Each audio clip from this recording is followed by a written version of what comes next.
I have been retired for 11 years. I want to be clear about that because the review board seemed to think it was relevant, and I suppose it is. I was a logistics officer, munitions routing mostly, with a secondary specialization in ordnance cataloging during the last 2 years of the Karen blockade.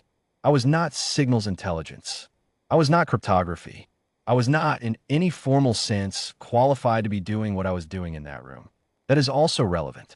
The captured node had been sitting in Bay 14 of the forward processing station for 6 days before anyone thought to involve me. The signals team had pulled 12 senior analysts off other assignments. They had run standard query protocols in 4 recognized machine languages. They had attempted handshake sequences derived from recovered Karen communication architecture, which was the closest analog anyone could find to whatever the node was running. The node had responded to every single query the same way. A short output string, 7 characters, followed by colon and 2 words, and then silence. The string was NP-7. The 2 words were origin unknown. They called me in because my name appeared in an old debrief file someone had cross-referenced during the search for analogs. 40 years ago, before the Karen, before any of this, I had done a junior posting on a decommissioned orbital platform where we had spent 8 months cataloging weapon systems that predated the current military registry. Most of those systems had never been formally named.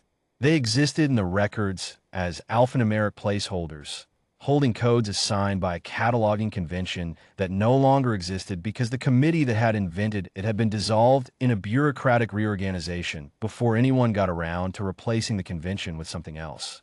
The codes were a dead language. Nobody had used them in 40 years. Nobody had thought about them in perhaps 30. The lead analyst, a major named Voss, walked me through what they had tried. She was thorough, and she was clearly exhausted, and she had the particular flatness in her voice of someone who has stopped expecting the problem to resolve itself. I sat down at the terminal. The screen showed the last query and the last response. The query was a standard data request string in the Karen machine language approximation. The response was, as described, NP-7, origin unknown. I asked Voss what NP-7 meant to them. She said they had run it through every translation matrix they had. It came back as a classification marker. Specifically, the node's way of flagging a query it could not process because the requester's credentials did not exist within any recognized registry. Non processable. Origin unknown. The node was not refusing the query on the merits. It was refusing it because, as far as the node's records were concerned, we did not exist. The Karen had encountered humanity too recently. Our full military history, our ordnance records, our classification systems, anything predating the last 30 years of interstellar contact, was simply not in the node's database. We were an origin it could not verify, and so would not talk to us. I looked at the string for a while. Then I asked Voss for access to the terminal. She hesitated, which was reasonable. I was a retired logistics officer who had been brought in as a historical footnote, not as an active analyst. But she had been staring at this thing for 6 days, and the 6-day stare makes people willing to try things they would not otherwise try. She gave me the access. I typed NP-7 into the requester credentials field and submitted the query again. The room went quiet. Not because anyone had decided to go quiet. It went quiet the way rooms go quiet when something happens that nobody expected and nobody is yet sure how to categorize. The node took 14 seconds. I know it was 14 because Voss told me afterward that she had been counting. Then the node did something it had not done in 6 days of continuous querying. It did not output NP-7, origin unknown. It output a longer string, a query of its own, directed back at the terminal, in a language format none of the analysts recognized. It was not the Karen approximation. It was not any of the machine language families they had been working with. The analysts scrambled to capture the output and begin parsing it. And then the node quarantined itself. Not a shutdown, a deliberate, structured withdrawal to a protected partition, with a single subchannel left open and active, directed at my terminal specifically. I want to explain, as plainly as I can, why typing NP-7 into the credentials field did what it did. In the old cataloging convention, the dead one from the dissolved committee, the one nobody had used in 40 years. NP-7 was not a rejection code. It was a prefix. Specifically, it was the prefix assigned to a class of ordnance that could not be cataloged under standard registry because its origin predated the registry itself. Weapons that existed before the naming system existed. Things we had built in the very early years when we were building fast and naming slowly.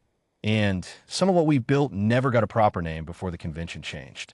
NP-7 items were not secret. They were not classified above the standard level. They were simply old and unnamed, and when the new registry came in, they had been logged under NP-7 as a placeholder, and then the committee was dissolved and the placeholder became permanent. And eventually the people who knew what the placeholder meant retired or died, and the prefix sat in the back of old decommissioning files and meant nothing to anyone, except, apparently, to whatever the node was running. Because when I submitted NP-7 as a credential, the node did not recognize it as a human rejection code being reflected back at it. The node did something far more interesting.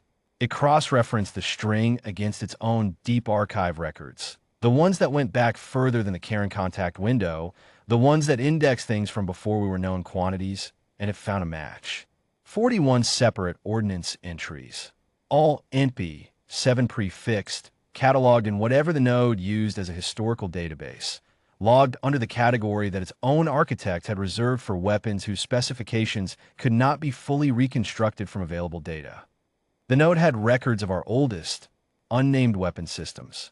It had partial records, fragments, intercepts, things gleaned from the edges of our early off-world activity when we did not know anyone was watching. It had filed them under its own internal classification for objects that were dangerous, documented, and not fully understood. When I typed NP-7, the node read it as an entity self-identifying using a credential from that archive, an origin it had flagged as dangerous and unresolved, a thing it had a file on, but not a complete file on, presenting itself at the front door. The node did not know what to do with that. A system that had been built to categorize, to process, to route every query into a known framework. It had encountered something that sat in its unresolved threat index rather than its known registry. And that thing had just knocked. The quarantine was not a shutdown. The subchannel was not silence. The subchannel was, as best as the analysts could reconstruct over the following weeks, something close to a cautious inquiry. A request for clarification. An entity that cataloged everything, asking very carefully for more information about the thing it could not fully catalog. Major Voss, when the analysts had finished their preliminary reconstruction, sat down across from me in the debrief room and was quiet for a moment. Then she asked me if I had known that would happen. I told her the truth, which was that I had known NP-7 meant something different in the old convention, and I had thought it was worth trying, and I had not known what the node's archive contained or how far back it went, or that our old unnamed weapons had been observed and recorded by someone somewhere before we ever knew we were being watched. She wrote something down. She asked if there was anything else from the old convention she should know about. I thought about it. There was an NP-9. There was an NP-12. There were 40-some-odd prefixes in the old system, and I did not know which of them the node might have in its deep archive, and neither did anyone else. I told her that. She wrote that down too. That was 3 months ago. The subchannel is still open. The node is still in its quarantine partition. The analysts are still working through the output, and every few weeks they try a new prefix from the list I gave them. And sometimes the node responds, and sometimes it does not, and nobody has been able to get a full translation of what it is actually asking. But it is asking. In 11 years of retirement, I have not felt that a problem was going to take a while in quite the same way I feel it now. That is not a complaint. It is, in its own way, the closest thing to progress I've seen in a very long time. The node knows we exist. It knows we have things in our past that it cannot fully account for. And it is not sure anymore that silence is the right answer. Neither are we.